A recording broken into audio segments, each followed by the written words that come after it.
Hi friends, ಎಲ್ಲರಿಗೂ ನಮಸ್ಕಾರ. ಇವತ್ತಿನ ವಿಡಿಯೋದಲ್ಲಿ ನಾನು ಒಂದು ಡಿಫ್ರೆಂಟ್ ಆಗಿರುವಂಥ ನೆಕ್ ಶೇಪು ಕೂಡ ಹೌದು, ಮತ್ತು ಇದು sleeve design with sleeve design ಕೂಡ ನಾನು ತೋರಿಸಿದ್ದೀನಿ. ಮತ್ತು ಏನಪ್ಪ ಇದು ಯಾರ್ಯಾರಿಗೆ ತುಂಬ ಜನ ಸ್ಲೀವ್ ಡಿಸೈನ್ ತೋರಿಸಿ ಮಾಡೋ ನೆಕ್ ಡಿಸೈನ್ ಮಾಡಿದಾಗ ಸ್ಲೀವ್ ಡಿಸೈನ್ ತೋರಿಸಿ ಅಂತ ಕೇಳ್ತಾಯಿದ್ರಿ. ಅದಕ್ಕೋಸ್ಕರ ನಾನು ಸ್ಲೀವ್ ಡಿಸೈನು ಕೂಡ ಮಾಡಿದ್ದೀನಿ. ಓಕೆನಾ? ಸ್ಲೀವ್ ಡಿಸೈನ್ ಅಂದರೆ ಹಾಫ್ ಸ್ಲೀವ್ ಮೇಲ್ಗಡೆ ಮಾತ್ರ ಡಿಸೈನ್ ಹಾಕೊಳ್ಳೋದು, ಫುಲ್ ಸ್ಲೀವ್ ಲೆಂತು ಮತ್ತು ಮೇಲ್ಗಡೆ ಮಾತ್ರ ಡಿಸೈನ್ ಹಾಕೋದು.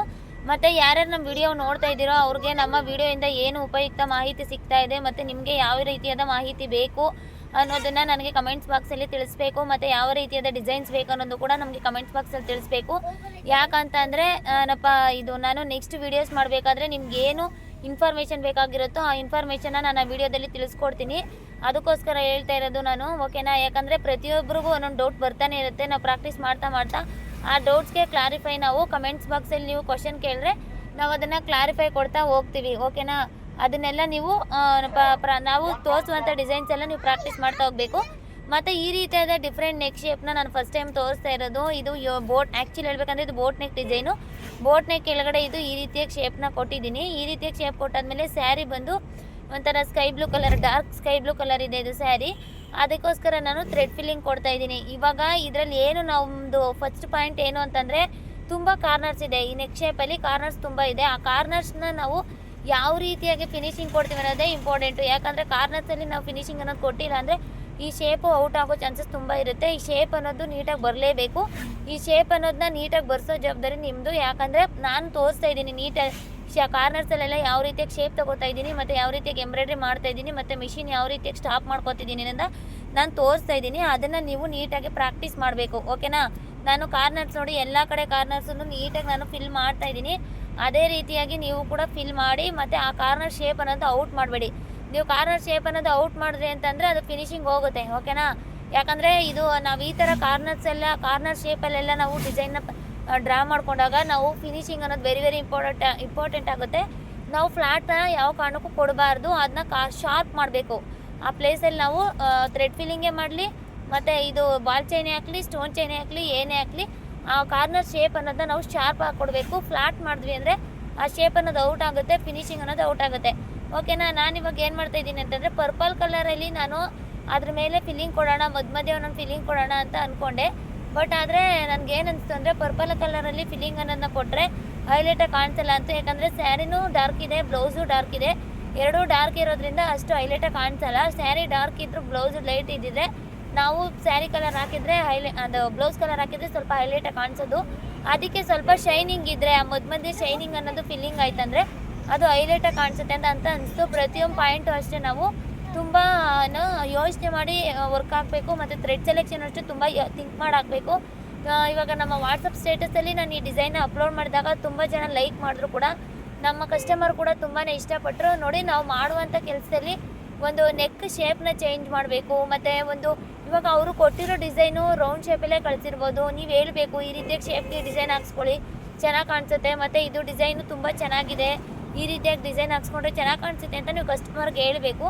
ಮತ್ತು ನೀವು ಏನು ಗೊತ್ತಾ, ತುಂಬ ಆಸೆಯಿಂದ ಅಂದರೆ ನೀವು ತುಂಬ ಆಸೆಯಿಂದ ನೀವೇನಾದರೂ ಮಾಡೋಕ್ಕೋದ್ರೆ ಅಂದರೆ ಇದು ಅವ್ರು ಕಳಿಸಿರೋ ಡಿಸೈನೇ ಮಾಡ್ಕೊಡೋಣ, ಅದು ತುಂಬ ಚೆನ್ನಾಗಿ ಕಾಣಿಸುತ್ತೆ ಅಂತ ತುಂಬ ಕುತೂಹಲದಿಂದ ಮಾಡೋಕ್ಕೆ ಹೋಗ್ಬೇಡಿ. ಯಾಕಂದರೆ ಆ ಡಿಸೈನು ಸೂಟ್ ಆಗುತ್ತಾ ಆಗಲ್ವಾ ಕಸ್ಟಮರ್ ಬ್ಲೌಸ್ಗೆ, ಮತ್ತು ಅವ್ರು ಕೊಟ್ಟಿರೋ ಸ್ಯಾರಿಗೆ ಕಾಂಬಿನೇಷನ್ಗೆ, ಮತ್ತು ಅದು ಬಾರ್ಡರಲ್ಲಿರೋ ಡಿಸೈನ್ಗೆ ಇಷ್ಟಕ್ಕೂ ಶೂಟ್ ಆಗುತ್ತಾ ಆಗಲ್ವಾ ಅಂತ ಮೈಂಡಲ್ಲಿ ಥಿಂಕ್ ಮಾಡಿ ನೀವು ಆ ಡಿಸೈನ್ನ ಕಸ್ಟಮರ್ ಬಂದಾಗ ಅವ್ರ ಜೊತೆ ಡಿಸ್ಕಸ್ ಮಾಡಿ ಅವ್ರಿಗೆ ಹೇಳಿ ನೀವು ಆ ರೀತಿಯಾಗಿ ಡಿಸೈನ್ ಹಾಕ್ಕೊಡ್ಬೇಕು. ನೀವು ಆ ರೀತಿಯಾಗಿ ಹಾಕ್ಕೊಟ್ಟಿಲ್ಲ ಅಂತಂದರೆ ಅವ್ರು ಕೊಟ್ಟಿರೋ ಡಿಸೈನು ಹೈಲೈಟ್ ಆಗಿರುತ್ತೆ, ನಾವು ಹಾಕಿದ್ಮೇಲೆ ಅದು ಡಿಮ್ಮಾಗಿ ಕಾಣುತ್ತೆ. ಯಾಕೆ ಅಂದರೆ ಕಾಂಬಿನೇಷನ್ ಮೇಲೆ ಡಿಪೆಂಡ್ ಆಗಿರ್ಬೋದು, ಕ್ಲಾತ್ ಮೇಲೆ ಡಿಪೆಂಡ್ ಆಗಿರ್ಬೋದು, ಅದನ್ನು ನಾವೇನು ಹೇಳೋಕ್ಕಾಗಲ್ಲ. ಓಕೆನಾ? ಈ ಪ್ರತಿಯೊಂದು ಒಂದೊಂದ್ರ ಮೇಲೆ ಡಿಪೆಂಡ್ ಆಗುತ್ತೆ. ಆದ್ದರಿಂದ ನಾವು ಪ್ರತಿಯೊಂದು ನೋಡಿ ಮಾಡಬೇಕು. ಯಾಕಂದರೆ ಈ ಅನುಭವ ನನಗೆ ಫಸ್ಟೇ ಆಗಿದೆ. ಕಸ್ಟಮರು ತುಂಬ ಬ್ಯಾಡಾಗೂ ಕೂಡ ಬಿಹೇವ್ ಮಾಡಿದ್ದಾರೆ ಸ್ಟಾರ್ಟಿಂಗು. ಯಾಕಂದರೆ ನನಗೆ ಅವಾಗ ಇಷ್ಟ ಐಡಿಯಾಸ್ ಎಲ್ಲ ಇರಲಿಲ್ಲ. ಸ್ಯಾರಿಗೆ ನಾವು ಅವ್ರು ಕಳಿಸಿರುವಂಥ ಡಿಸೈನು ಸೂಟ್ ಆಗುತ್ತಾ ಆಗಲ್ವಾ, ಮತ್ತು ಸ್ಯಾರಿಗೆ ವರ್ಕ್ ಹಾಕಿದ್ರೆ ಹೈಲೈಟಾಗಿ ಕಾಣಿಸುತ್ತಾ, ಅವರು ಆ ಬ್ಲೌಸ್ಗೆ ಸೂಟ್ ಆಗೋ ಥರ ವರ್ಕ್ ಹಾಕಿರ್ತಾರೆ. ಬಟ್ ನಾವು ಅದನ್ನು ಮೈಂಡಲ್ಲೇ ಥಿಂಕ್ ಮಾಡಿ ಅದನ್ನು ಪ್ರತಿಯೊಂದನ್ನು ನಾವು ಮೈಂಡಲ್ಲೇ ಥಿಂಕ್ ಮಾಡಬೇಕು. ಯಾಕಂದರೆ ಹಿಂಗೆ ಒಬ್ಬರು ಕಸ್ಟಮರ್ ಏನು ಮಾಡಿದರು ಅಂತಂದರೆ, ಅದು ಪಿಂಕ್ ಕಲರ್ ಸ್ಯಾರಿ ಇತ್ತು ಮತ್ತು ಬ್ಲೌಸು ಕೂಡ ಹಂಗೆ ರನ್ನಿಂಗೇ ಬಂದಿತ್ತು. ಅವರು ಆಪೋಸಿಟ್ ಕಲರ್ ಕಾಂಬಿನೇಷನಲ್ಲಿ ಒಂದು ಡಿಸೈನು ತುಂಬ ಚೆನ್ನಾಗೇ ಇತ್ತು. ಅವ್ರು ಕಳಿಸಿರೋ ಇಮೇಜ್ ತುಂಬ ಚೆನ್ನಾಗೇ ಇತ್ತು.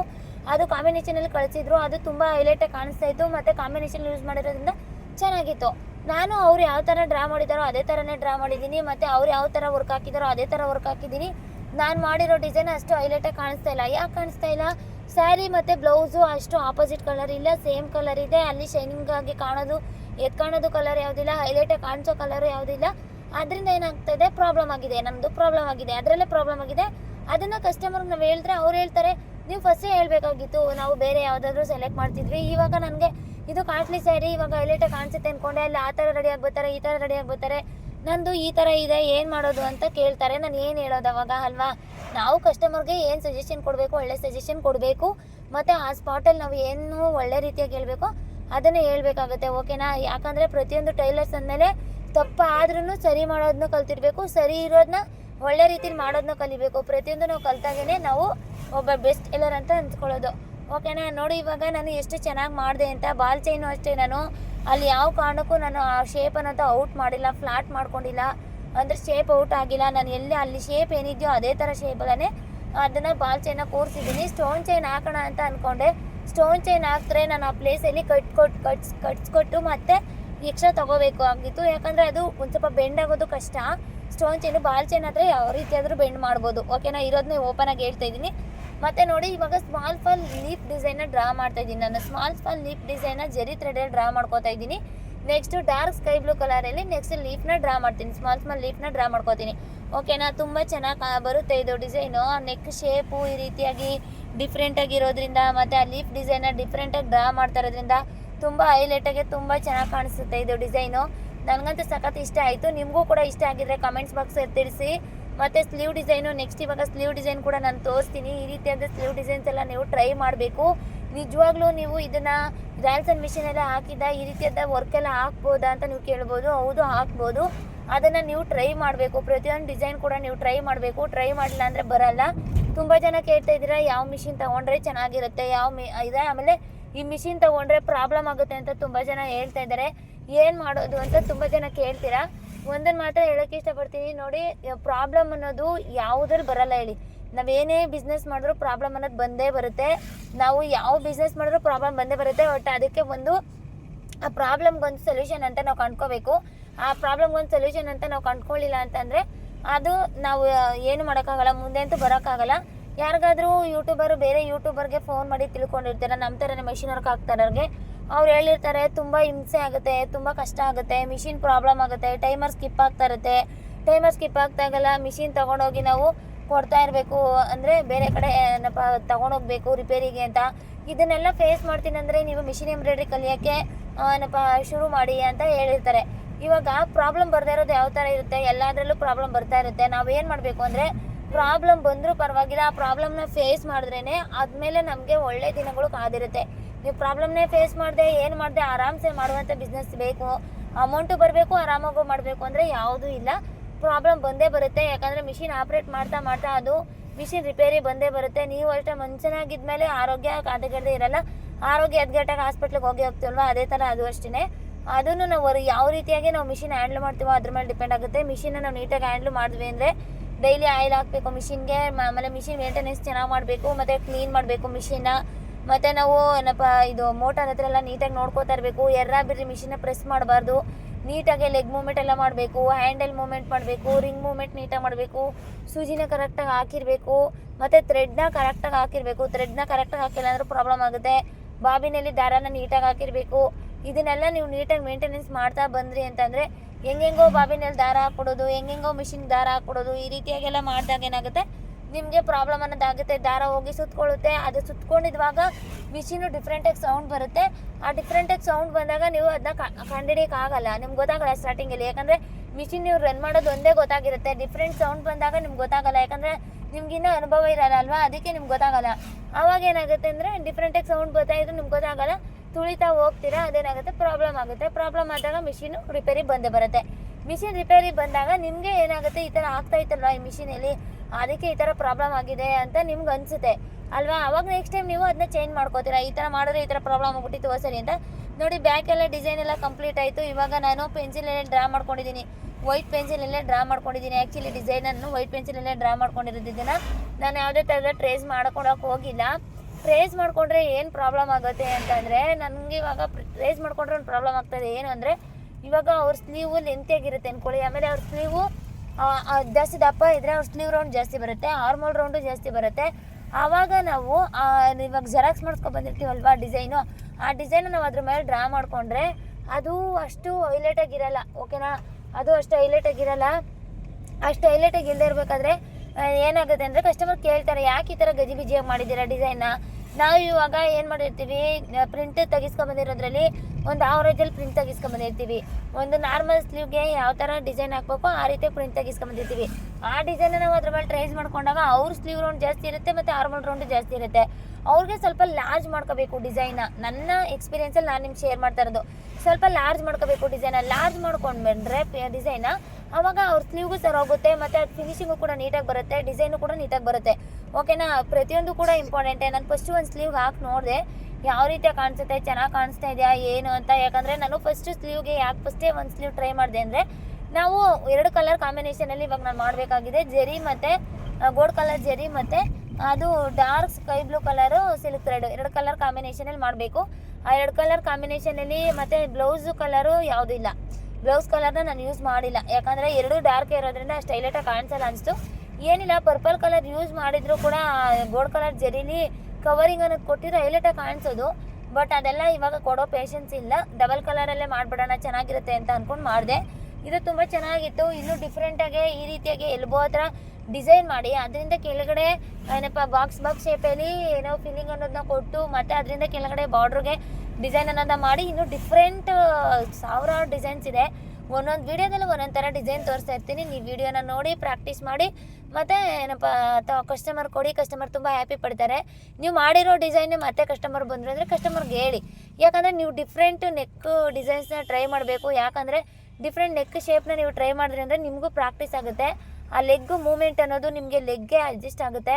ಮತ್ತು ಏನಪ್ಪ ಇದು ರಿಂಗ್ ಮೂಮೆಂಟ್ ಅನ್ನೋದು ನಿಮ್ಮ ಕೈಗೆ ಸಿಗುತ್ತೆ. ಆದ್ದರಿಂದ ಹೇಳ್ತಾ ಇರೋದು, ಕಸ್ಟಮರ್ ಬಂದಾಗ ನೀವೇನು ಮಾಡಬೇಕಂದ್ರೆ ಡಿಫ್ರೆಂಟು ನೆಕ್ ಶೇಪ್ ಇರೋದು, ಡಿಫ್ರೆಂಟು ನೆಕ್ ಡಿಸೈನ್ ಇರೋದನ್ನ ಸೆಲೆಕ್ಟ್ ಮಾಡ್ಕೊಳ್ಳೋಕೆ ಹೇಳಿ. ಯಾಕಂದರೆ ಕಷ್ಟ ಆಗ್ಬೋದು ಫಸ್ಟ್ ಟೈಮ್, ನೆಕ್ಸ್ಟ್ ಟೈಮ್ ನೀವು ಅದೇ ಥರ ಡಿಸೈನ್ನ ಟ್ರೈ ಮಾಡಿದಾಗ ನಿಮ್ಗೆ ಯೂಸ್ ಆಗುತ್ತಲ್ವ, ಅದಕ್ಕೋಸ್ಕರ ಹೇಳ್ತಾ ಇದ್ದೀನಿ. ನೀವು ತುಂಬ ಕಷ್ಟಪಟ್ಟು ಆ ಡಿಸೈನ್ ಹಾಕಿ ನೆಕ್ಸ್ಟ್ ಟೈಮ್ ಅದು ಈಸಿ ಆಗುತ್ತೆ. ಓಕೆನಾ, ಅದು ಈಸಿ ಆದಾಗ ನಿಮಗೆ ಈಸಿ ವೇಲಿ ನೀವು ಆ ಡಿಸೈನ್ನ ಹಾಕ್ಬೋದು. ಯಾಕಂದರೆ ಫಸ್ಟ್ ಒಂದು ವರ್ಷ ಕಷ್ಟ ಆಗ್ಬೋದು, ಡಿಫ್ರೆಂಟ್ ನೆಕ್ ಶೇಪೆಲ್ಲ ಸೆಲೆಕ್ಟ್ ಮಾಡ್ಕೊಂಡಾಗ ಟೈಮ್ ಜಾಸ್ತಿ ತೊಗೋಬೋದು. ಮತ್ತು ನೆಕ್ಸ್ಟು ನಿಮಗೆ ವರ್ಕ್ ಲೋಡ್ ಬೇರೆ ಜಾಸ್ತಿ ಇರುತ್ತೆ. ಇದನ್ನೇ ತುಂಬ ಟೈಮ್ ತೊಗೊಂಡು ಆಗೋಡೋಕ್ಕಾಗಲ್ಲ. ಸಿಂಪಲ್ ಡಿಸೈನ್ ಹಾಕ್ತೀನಿ ಅಂತ ಸಿಂಪಲ್ ಡಿಸೈನ್ ಹಾಕ್ಬಿಟ್ರೆ ನಿಮ್ಗೆ ಎಕ್ಸ್ಪೀರಿಯೆನ್ಸ್ ಆಗೋದು ಯಾವಾಗ, ನಿಮ್ಗೆ ಪ್ರಾಕ್ಟೀಸ್ ಆಗೋದು ಯಾವಾಗ. ಅದಕ್ಕೋಸ್ಕರ ಹೇಳ್ತಾ ಇದ್ದೀನಿ, ನೀವು ಡಿಫ್ರೆಂಟಾಗಿರೋ ನೆಕ್ ಡಿಸೈನ್ಸು ಮತ್ತು ಸ್ಲೀವ್ ಡಿಸೈನ್ನ ಟ್ರೈ ಮಾಡಬೇಕು. ಓಕೆನಾ, ನನಗೂ ಇವಾಗ ತುಂಬ ವರ್ಕ್ ಲೋಡ್ ಇದೆ. ವರ್ಕ್ ಲೋಡ್ ಇದ್ದರೂ ಕೂಡ ಯಾಕೆ ನಾನು ಡಿಫ್ರೆಂಟಾಗಿರೋ ಡಿಸೈನ್ಸ್ನೇ ಸೆಲೆಕ್ಟ್ ಮಾಡ್ಕೋತಾ ಇದ್ದೀನಿ, ಡಿಫ್ರೆಂಟಾಗಿರೋ ನೆಕ್ ಶೇಪ್ನೇ ಸೆಲೆಕ್ಟ್ ಮಾಡ್ಕೋತಾ ಇದ್ದೀನಿ ಅಂತಂದರೆ, ನಾನು ನೆಕ್ಸ್ಟು ಮುಂದಿನ ದಿನಗಳಲ್ಲಿ ತುಂಬ ಡಿಫ್ರೆಂಟಾಗಿರೋ ನೆಕ್ ಡಿಸೈನ್ಸ್ ಇನ್ನೂ ಬರ್ಬೋದು ಮತ್ತು ಸ್ಲೀವ್ ಡಿಸೈನ್ ಕೂಡ ಬರ್ಬೋದು. ನನಗೊಂದು ನ್ಯಾಕ್ ಅನ್ನೋದು ಬೇಕು. ಏನಂದರೆ ಯಾವ ಥರ ಡ್ರಾ ಮಾಡ್ಕೊಳ್ಳೋದು ಇದನ್ನು, ಮತ್ತು ನಾನು ಯಾವ ರೀತಿಯಾಗಿ ಎಂಬ್ರಾಯ್ಡ್ರಿ ಮಾಡ್ಕೋಬೋದು, ಮತ್ತು ಈ ಸ್ಯಾರಿಗೆ ಯಾವ ರೀತಿಯಾಗಿ ವರ್ಕ್ ಹಾಕ್ಬೋದು ಅನ್ನೋದು ಒಂದು ನ್ಯಾಕ್ ಅನ್ನೋದು ಬೇಕು. ಆ ನ್ಯಾಕ್ ಅನ್ನೋದು ಬೇಕು ಅಂದರೆ ನಾವು ಡಿಫ್ರೆಂಟಾಗಿರೋದನ್ನ ಟ್ರೈ ಮಾಡ್ತಾ ಇರಬೇಕು ಮತ್ತು ಡಿಫ್ರೆಂಟಾಗಿ ಪ್ರತಿಯೊಂದೂ ಪ್ರಾಕ್ಟೀಸ್ ಮಾಡ್ತಾ ಇರಬೇಕು. ಆ ಪ್ರಾಕ್ಟೀಸ್ ಅನ್ನೋದು ಮಾಡಿದ್ವಿ ಅಂತಂದರೆ ನಿಜವಾಗ್ಲೂ 100% ನಾವು ಸಕ್ಸಸ್ ಆಗೇ ಆಗ್ತೀವಿ. ಓಕೆನಾ, ಈ ರೀತಿಯಾಗಿ ನಾವು ಸಕ್ಸಸ್ ಆದ್ವಿ ಅಂತಂದರೆ 100% ನೀವು ಮಿಷಿನ್ ಎಂಬ್ರಾಯ್ಡ್ರಿಲಿ ಹಿಂದಿಯವ್ರು ಮಾಡೋದಕ್ಕಿಂತ ಸೈಡ್ ಹೊಡಿತೀರ. ಯಾಕಂದರೆ ಹಿಂದಿಯವರು ಒಂದು ಸ್ವಲ್ಪ ಮೀಡಿಯಮಾಗೆ ಒಂದು ಅವರೇಜಲ್ಲಿ ಚೆನ್ನಾಗಿ ಪ್ರಾಕ್ಟೀಸ್ ಮಾಡ್ಕೊಂಡಿರ್ತಾರೆ. ಕಾಮನ್ ಡಿಸೈನ್ಸ್ ಏನು ಬರುತ್ತೋ ಅದನ್ನು ಡಿಫ್ರೆಂಟಾಗಿರೋ ಟ್ರೈ ಮಾಡಿರಲ್ಲ ಅಂತ ನಾನು ಅಂದ್ಕೊಂಡಿರ್ತೀನಿ. ಆ ಡಿಫ್ರೆಂಟಾಗೆಲ್ಲ ಟ್ರೈ ಮಾಡಬೇಕು. ನಾವು ಟ್ರೈ ಮಾಡಿದ್ವಿ ಅಂದರೆ ನಮ್ಮ ಹ್ಯಾಂಡು ನಮ್ಮ ಕಂಟ್ರೋಲ್ ಸಿಗುತ್ತೆ, ನಮ್ಮ ಮಿಷಿನ್ ನಮ್ಮ ಕಂಟ್ರೋಲ್ ಸಿಗುತ್ತೆ, ನಮ್ಮ ಲೆಗ್ ಮೂಮೆಂಟ್ ಬರುತ್ತೆ, ಮತ್ತು ನಮ್ಮ ಮಿಷಿನ್ ಹ್ಯಾಂಡ್ಲ್ ಮಾಡೋ ರೀತಿ ಚೇಂಜಸ್ ಆಗುತ್ತೆ. ಪ್ರತಿಯೊಂದು ಚೇಂಜಸ್ ಆದಾಗ ನಿಮ್ಮ ಫ್ಯೂಚರು ಕೂಡ ತುಂಬ ಚೆನ್ನಾಗಿರುತ್ತೆ. ಓಕೆನಾ, ನೋಡಿ ನಾನು ಯಾವ ರೀತಿಯಾಗಿ ವರ್ಕ್ ಆಗ್ತಾ ಇದ್ದೀನಿ ಅಂತ ನಾನು ಇಷ್ಟೊಂದೆಲ್ಲ ನಾನು ನಿಮಗೆ ಹೇಳ್ತಾ ಇದ್ದೀನಿ. ಮತ್ತು ಪ್ರಾಕ್ಟೀಸ್ ಮಾಡಿ ಅಂತ ಪದೇ ಹೇಳ್ತಾ ಇದ್ದೀನಿ. ಒಂದು ಗ್ರೂಪ್ ಕೂಡ ಮಾಡಿದ್ದೀನಿ, ಅದು ಫ್ರೀಯಾಗಿ ಹೇಳ್ಕೊಡ್ತಾ ಇದ್ದೀನಿ. ಮತ್ತು ಅದರಲ್ಲಿ ಏನಾದರೂ ಚೇಂಜಸ್ ಇದ್ದರೆ ಮಾಡ್ಕೋಬೋದು ಅಂತ ಕೂಡ ನಾನು ಮುಂಚಿತವಾಗಿ ಹೇಳಿದ್ದೀನಿ. ನಾನು ಅದರಲ್ಲಿ ಇಮೇಜಸಲ್ಲಿ ಏನಾದರೂ ಚೇಂಜಸ್ ಮಾಡೋದಿದ್ರೆ ಹೇಳ್ತೀನಿ, ಅದನ್ನು ಚೇಂಜಸ್ ಮಾಡ್ಕೊಳ್ಳಿ ಅಂತ. ಬೇರೆ ಫಿನಿಶ್ ಆಯಿತು ನೋಡಿ, ಬೇರೆ ಕಡೆ ಅಮೌಂಟ್ ಕೊಟ್ಟು ಕಲಿಯೋದಕ್ಕಿಂತ ನೀವು ನಮ್ಮಲ್ಲೇ ಫ್ರೀಯಾಗಿ ಹೇಳ್ಕೊಡ್ತಾ ಇದ್ವಿ, ಕಲ್ತ್ಕೊಳ್ಳಿ. ಯೂಟ್ಯೂಬಲ್ಲಿ ಹೇಳ್ತಾ ಇದ್ದೀವಿ ನೋಡಿ ಎಷ್ಟು ಚೆನ್ನಾಗಿ ಬಂದಿದೆ ಡಿಸೈನ್ ಅಂತ, ಸೂಪರಾಗಿ ಬಂದಿದೆ. ಯಾರಿಗೆ ಡಿಸೈನ್ ಆಯಿತು ದಯವಿಟ್ಟು ಲೈಕ್ ಮಾಡಿ, ಶೇರ್ ಮಾಡಿ, ಕಮೆಂಟ್ಸ್ ಮಾಡೋದನ್ನ ಮರಿಬೇಡಿ. Thank you so much. I love you. Practice ಮಾಡಿ, ಫೋಟೋ ಕಳಿಸಿ. Thank you.